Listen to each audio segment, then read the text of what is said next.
السلام علیکم ورحمۃ اللہ وبرکاتہ۔ بسم اللہ الرحمن الرحیم۔ 32واں سبق، عکس مستوی کا بیان۔ آج ہم لوگ 32واں سبق منطق میں پڑھنے جا رہے ہیں، جس کا ٹاپک ہے عکس مستوی۔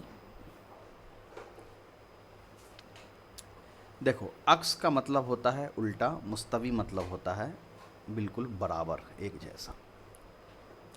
تو آپ کو آئیڈیا اس سے مل گیا ہوگا کہ سبق کے اندر کیا ہے۔ عکس مستوی کسی قضیے کے پہلے جز کو دوسرا اور دوسرے جز کو پہلا کر دینا، یعنی بالکل الٹ دینا۔ جیسے ہر انسان جاندار ہے کا عکس مستوی ہے بعض جاندار انسان ہے۔ تو عکس مستوی کا مطلب یہ ہوتا ہے کہ مان لو دو جملہ ہے، ان دو جملوں کے اندر اس طرح سے تبدیلی کر دی جائے، اس کو بدل دیا جائے کہ پہلا جز، پہلے جملے کا پہلا جز دوسرے جملے کا دوسرا جز بن جائے۔ یعنی اگر اس کو ایسے میں سمجھاؤ بہت آسان انداز میں، تو ایسے سمجھ لیجئے کہ دو جملہ ہے، جملے اسمیہ کا، مبتدا خبر کا۔ ایک جملے کے مبتدا کو دوسرے جملے میں خبر بنا دیجئے، اور دوسرے جملے کے خبر کو پہلے جملے کا مبتدا بنا دیجئے۔ تو اس سے کیا ہوگا؟ وہ عکس مستوی کہلائے گا۔ جیسے یہاں دیکھیے، پہلا جملہ آپ کا ہے ہر انسان جاندار ہے۔ تو یہاں انسان جو ہے یہ مبتدا ہے، یعنی کہ موضوع ہے، اور جاندار جو ہے یہ محمول ہے منطق کی اصطلاح میں، اور نحو کی اصطلاح میں انسان مبتدا ہے، جاندار خبر ہے۔ یہ پہلے جملے کی بات ہے۔ اب اس کا عکس مستوی کیا ہوا؟ جاندار کو مبتدا بنا دیا گیا دوسرے جملے میں، بعض جاندار انسان ہیں، یہ والا جو جملہ ہے اس کو یہاں دیکھ لیجئے۔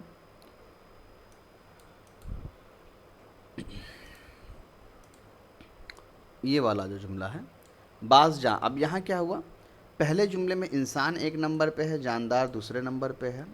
دوسرے جملے میں جاندار ایک نمبر پہ ہے اور انسان دوسرے نمبر پہ ہے۔